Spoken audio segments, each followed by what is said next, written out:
Assalamualaikum warahmatullahi wabarakatuh. Yang saya hormati Bapak Sumardi SEMM selaku sebagai dosen pengampu mata kuliah Ekonomi Syariah. Perkenalkan, nama saya Septialisyani, NIM 2892150116, Fakultas Ekonomi dan Bisnis, Prodi S1 Manajemen, kelas B Malam semester 4.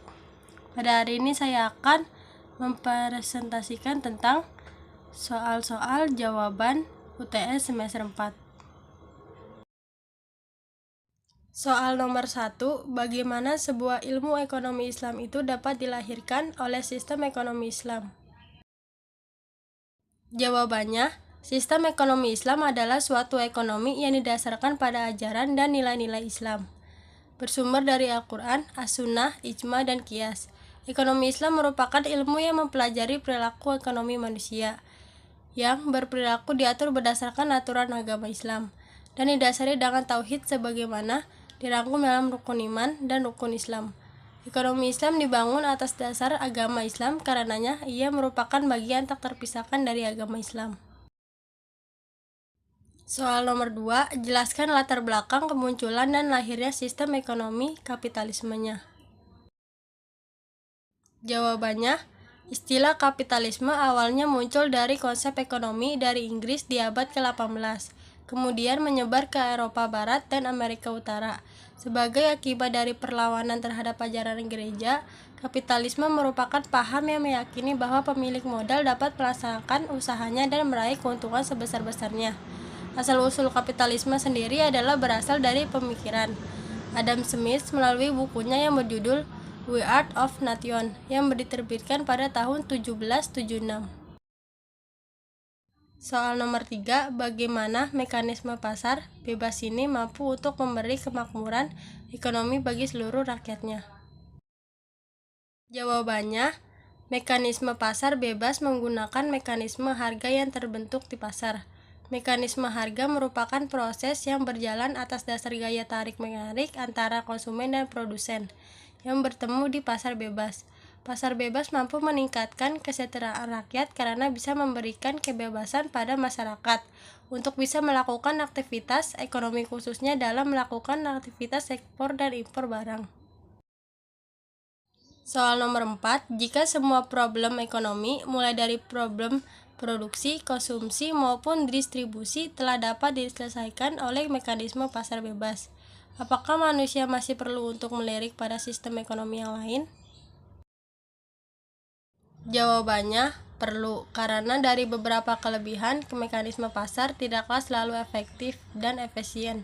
Contohnya, informasi yang dibutuhkan konsumen dan supply tidaklah selalu tersedia sehingga menimbulkan kelebihan atau kekurangan persediaan dalam pasar. Informasi kebutuhan konsumen tidak selalu dapat ditangkap oleh supplier dan sebaliknya.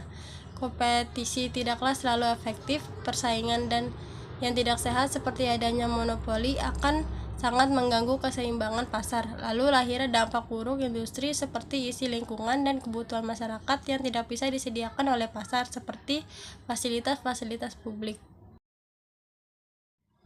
Soal nomor 5, dalam pembahasan ekonomi kapitalisme, kita sudah memahami bahwa baik problem produksi, konsumsi maupun distribusi akan mampu diselesaikan oleh mekanisme pasar bebas. Dijelaskan. Jawabannya, melalui sistem pasar bebas, seluruh kegiatan ekonomi mulai dari produksi, distribusi, dan konsumsi diserahkan sepenuhnya kepada mekanisme pasar, tanpa campur tangan pemerintah atau pihak lain.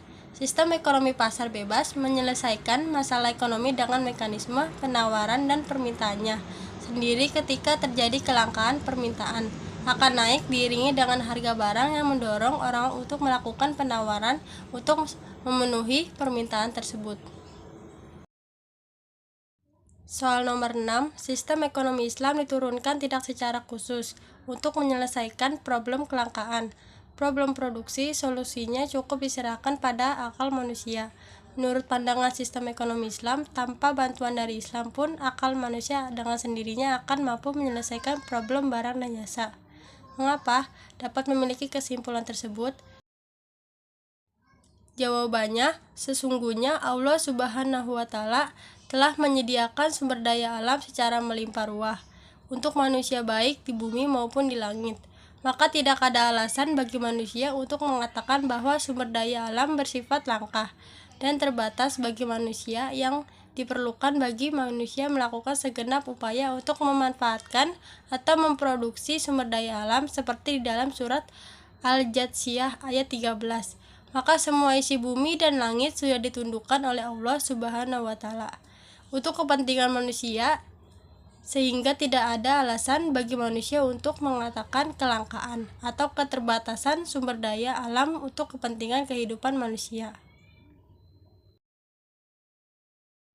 Soal nomor 7, masalah yang mendasar dari ekonomi justru muncul ketika manusia sudah mampu memproduksi barang dan jasa, yaitu ketika barang dan jasa sudah berada di tengah-tengah masyarakat. Problem ekonomi mendasar adalah problem yang menyangkut distribusi barang dan jasa di tengah-tengah manusia. Mengapa problem distribusi dianggap sebagai problem yang mendasar menurut sistem ekonomi Islam?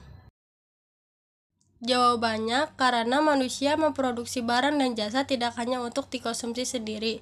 Sebagian besar barang dan jasa yang diproduksi untuk kepentingan atau kebutuhan manusia lain.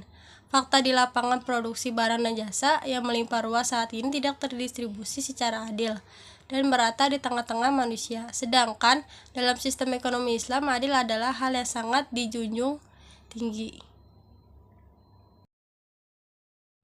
Sebelum saya mengakhiri presentasi ini, saya akan membuka sesi pertanyaan. Jika ada yang ingin ditanyakan, silakan komen di kolom komentar. Semoga dengan presentasi ini dapat menambah wawasan Anda, dan apabila ada tutur kata saya yang kurang di dalam video ini, mohon dimaafkan. Sekian, terima kasih. Wassalamualaikum warahmatullahi wabarakatuh.